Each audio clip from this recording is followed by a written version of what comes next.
করো এহসান। এহসান করো, দেওয়ার বেলায় বেশি দাও, নেওয়ার বেলায় কম নাও। মা বাবার সাথে এহসান করো হে সন্তান। মা বাবা যদি তোমাকে 2 বেলা খানা দেয় তুমি 3 বেলা দাও। মা বাবা যদি 3 বেলা খানা দেয় তুমি বেশি বেশি দাও। মায়ের মনে চায় বেদানা খাবে, আঙ্গুর খাবে, চাওয়ার আগে হাতে পৌঁছায় দাও।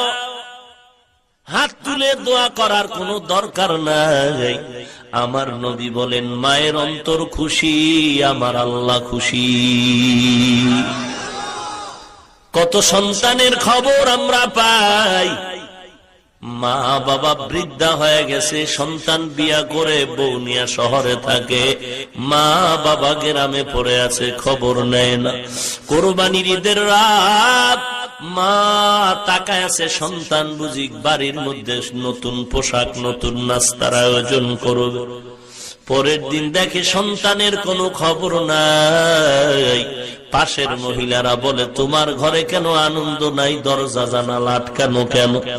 মা চোখের পানি ছেড়ে বলে, রে বোন, আমার সন্তান আমি বড় কষ্ট করে গর্ভ ধারণ করেছি, বড় বানাইছি, আজ বিয়া করে বউ নিয়ে যে সন্তান কোথায় চলে গেল খবর নাই।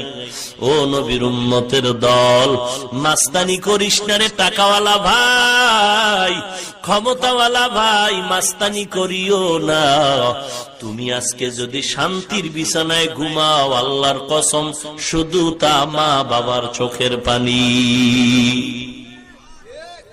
মা বাবার দোয়া ছাড়া তুমি টাকাওয়ালা হতে পারো না, মা বাবার চোখের পানি ছাড়া তুমি আর শান্তির ঘুম পাও না। মা বাবার দোয়া যে কত কঠিন, বাইজিদের ঘটনা কে না জানে। 1 গ্লাস পানির দ্বারা আল্লাহ বাইজিদকে কুতুবুল আলম বানায় দিলেন। পেছনে ছিল মায়ের চোখের পানির দোয়া। মা এমন দোয়া করেছেন, আল্লাহ বাইজিদকে এত বড় বানাইছেন।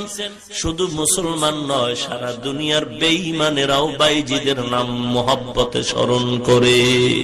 ঠিক কিনা বলেন? একটি গেলাস পানির ফলে বাইজিদের কোলে তুলে, হাত তুলে মা বলে বাইজিদকে ওলি বানাও, হাত তুলে মা বলে বাইজিদকে ওলি বানাও। মায়ের দোয়া লও হে মুমিন, মায়ের দোয়া লও, মায়ের দোয়া লও হে মুমিন, মায়ের